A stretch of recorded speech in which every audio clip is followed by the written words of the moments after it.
Class 10 Chemistry, Chapter 4, Analytical Chemistry. Good morning, students.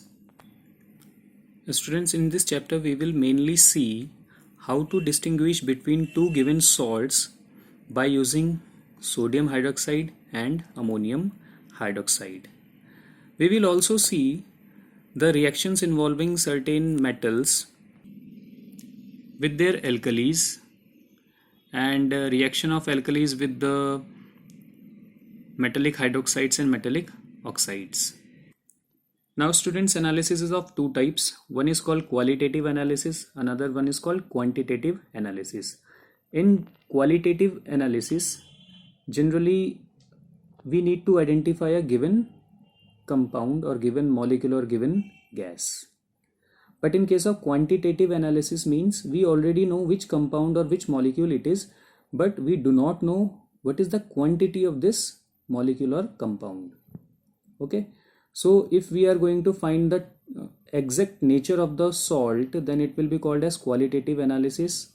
The name of the compound, if we are going to identify, it will be called qualitative analysis. And if we are going to measure the quantity of the given salt, means salt already we know but we do not know its concentration, then such a analysis will be called quantitative analysis. Now students, in this table you can see the color of certain ions and certain other ions, they are colorless. So like ammonium ion, they are colorless. Aluminium ion, lead ion, zinc ion, magnesium ion, calcium ion, they are colorless ones. And the colored, like cupric ion, Cu2 plus, it is blue in color. So in the solution state, these salts of cupric, they will be blue. Ferrous ion, Fe2 plus, light green. Ferric ion, yellowish brown.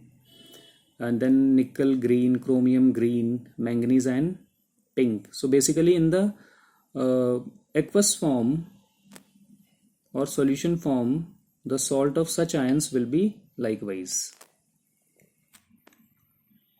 Now students, in this qualitative analysis, we are going to find out the salt by the formation of PPT, their precipitates and their color. For example, if I need to ask you that is, what is the distinction between calcium nitrate and ferrous sulfate? So what you will say, that on adding NaOH to both the aqueous solutions, that is for calcium nitrate and for ferrous sulfate I am saying, okay. So drop wise, whenever you are adding the NaOH drop wise to this calcium nitrate solution and FeSO4 solution, what is the result? In case of calcium nitrate, white PPT is formed, and in case of this ferrous sulfate, dirty green gelatinous PPT is formed. Okay. So basically by observing the color of the PPT or the solution, we can identify the given salt. Now let us see what is this PPT first. So precipitation is the process of formation of an insoluble solid when solutions are mixed. So for example, two solutions are there, A and B, and if they are mixed together and after their mixing some insoluble substance has been formed, an insoluble solid has been formed, then such a material will be called simply PPT, precipitate. Okay, so all these analyses, they are based on the formation of PPT. Like calcium carbonate will form a calcium hydroxide which is white PPT. FeSO4 ferrous sulfate will form ferrous hydroxide which is dirty green gelatinous PPT. Ferric salt like Fe3 plus, ferric means Fe3 plus. So one example is ferric chloride. It will give ferric hydroxide, that is reddish brown PPT. Now do remember students that only this single reagent NaOH we are using in every case. Okay, so this is a reagent here. Then copper sulfate, what PPT we are getting? Pale blue PPT. It is of copper hydroxide. So everywhere we are seeing the metal hydroxide, their PPT, so we need to learn their color. Okay, zinc sulfate, it is giving white gelatinous PPT. Then we have zinc hydroxide, Yes, from zinc hydroxide also, obviously. This was white gelatinous PPT. And if in excess of NaOH, you are putting there a colorless sodium zincate has been formed. It is a soluble one. It is a soluble one. So basically that solubility they have mentioned over here, gelatinous white soluble. So it was initially PPT. After adding more of NaOH, you got this soluble substance. Then lead nitrate, it is giving a PPT, white PPT of lead hydroxide. Okay.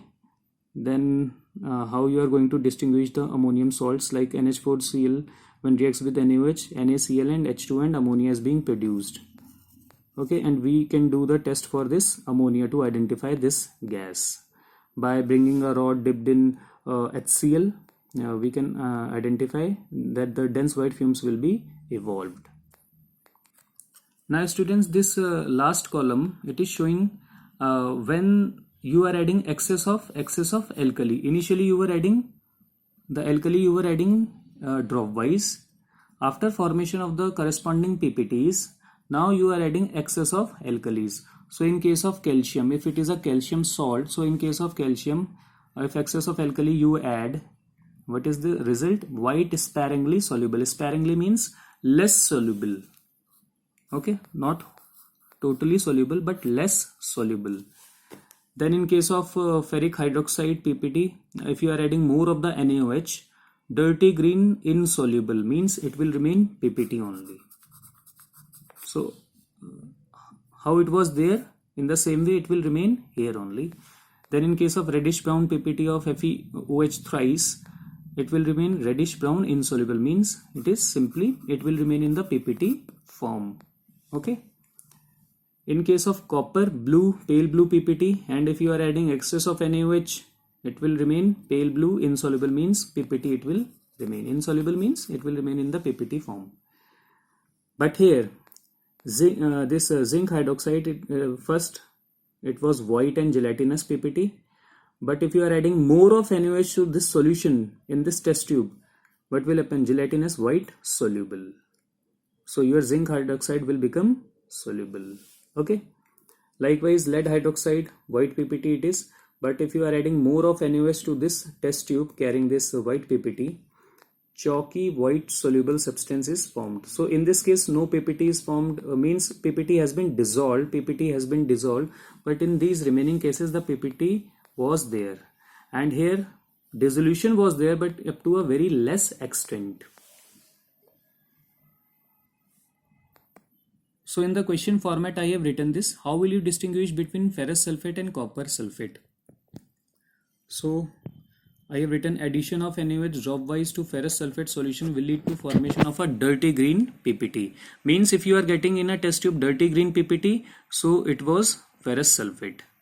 Or any other salt it could have been there where Fe2 plus means ferrous ion was there. Okay.